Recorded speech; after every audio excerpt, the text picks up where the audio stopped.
telling the truth in the dark. It's really dark tonight, darker than it's been. In fact, it's so dark that that opposite wall finally looks orange, which is its true color, and my teeth look whiter than they are.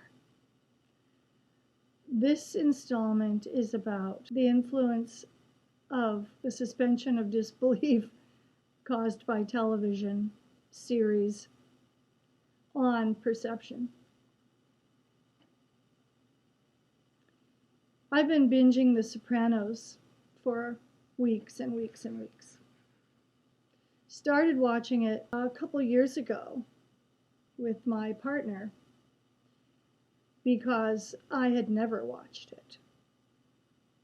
And the reason I had never watched it was because I was not going to acknowledge that this was part of Italian American culture. I didn't want to face it. My father moved to Erie, Pennsylvania from the Boston area. Or actually, no, by the time he met my mother on the train, and I think it was 1944, I think he was at Fort Riley, Kansas, after having traveled across the United States. He was born and raised in the Boston area, though, and he had a Boston brogue in his speech until his death. It never left him. For 95 years, he was a Bostonian. He met my mother on a train, and he moved to Erie to marry her. His family history was a series of stories that my mother gleaned from the few relatives that we met, or that she had met before we kids were born. My father had his own barbershop in Erie for 44 years. And he had a clientele that included city officials. I did not want to face the mob. It wasn't going to be a part of my reality. It never was part of our reality at home. Dad was a professing Christian with a public testimony who attended prayer meeting, Bible study, and morning worship, and Sunday school, and gospel meeting every week, as long as he was alive and I was his daughter. He preached. He preached the gospel. He ministered. He quoted scripture. He prayed aloud. And I defended my father until his death. The Sopranos subculture. Ironic for me to discover that the Soprano family, Tony Soprano, the character, is from Avellino in Italy. When my brother Nathan traveled to Italy to research our family, he found all the Scanzillos in Avellino. He said they're all over the place in Avellino. Anyway, I am now into the final 6 or 7 episodes of season 6. And I've about had it. I've about had it with the brutality and the carnage.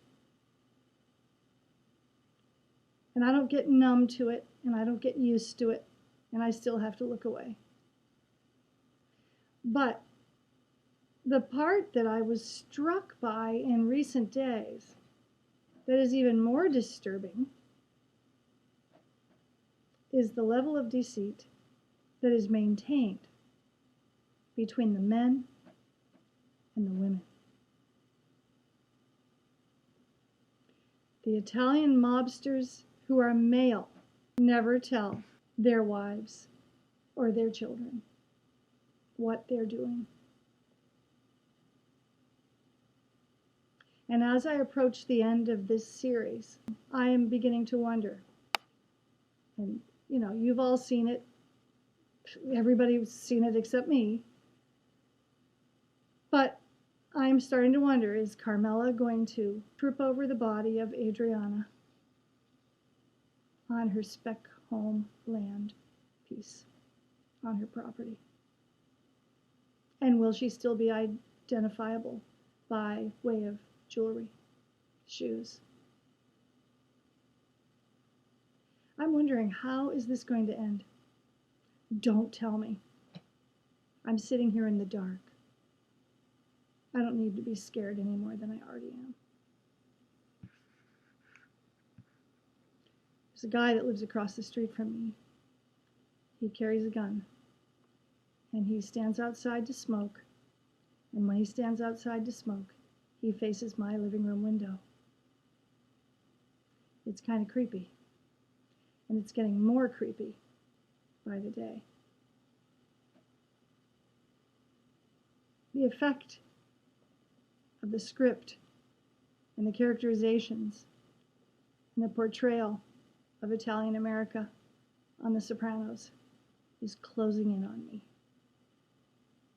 I'm very uncomfortable. Because it's remarkable how double the lives are between the men and the women. And I don't just mean the kumats, the fact that they have all these extra women in their lives, but that they lie to their wives every day about everything. And their wives live in an alternate universe that has been created by their husbands. Their reality, these wives, is a fabrication created by their husbands. And this is how they live their whole life. To a girl who needs the truth and who thrives on the truth and who must have the truth and who seeks the truth and who preaches to you about the truth in the dark, this is really disconcerting. I guess I ask my audience, how can anybody live like that?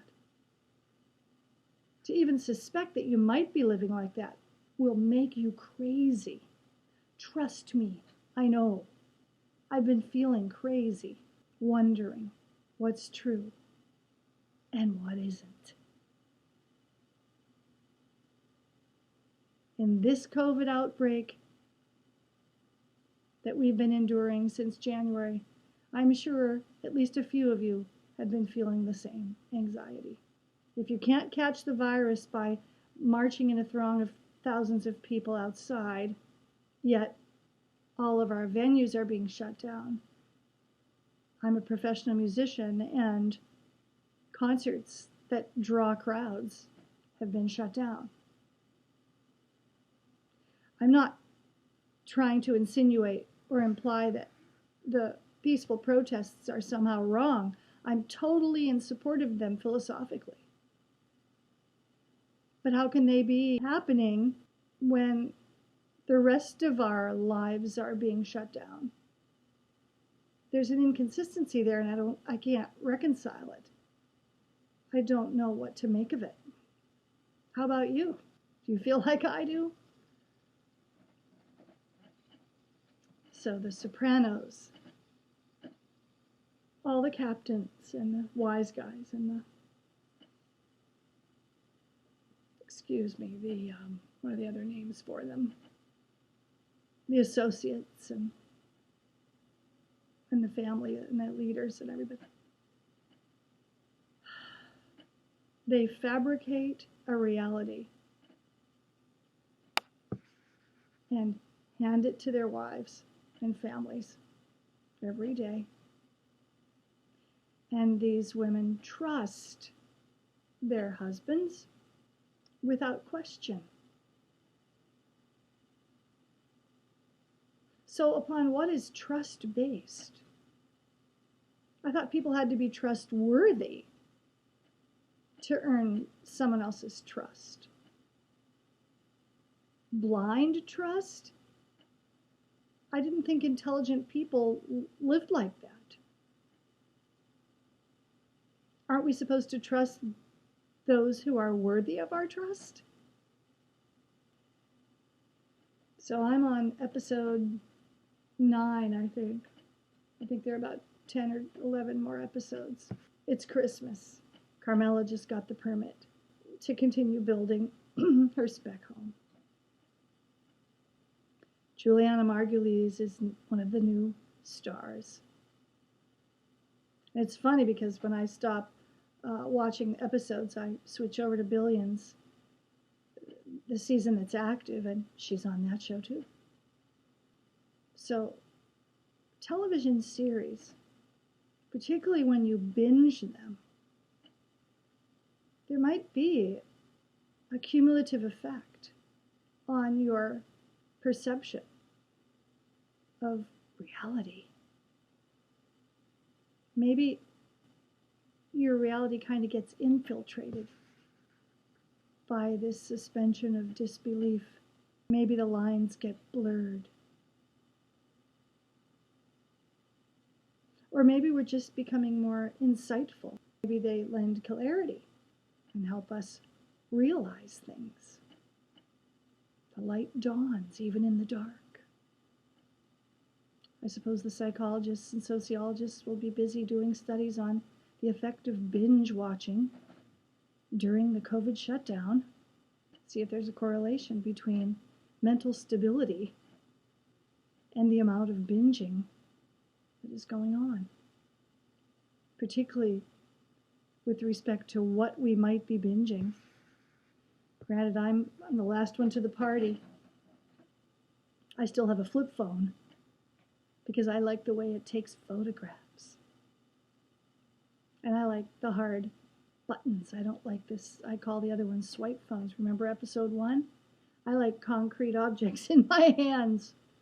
I don't like not having control over the way I interact with these devices and the people that I'm making contact with using these devices. Will there be a negative effect on how we perceive reality by binge watching? Or will we discover that we have gained greater insight into the machinations and machinations of social behavior and our personal relationships? Yikes, with a capital Y. This has been RuthAnnTALKS, telling the truth in the dark about The Sopranos.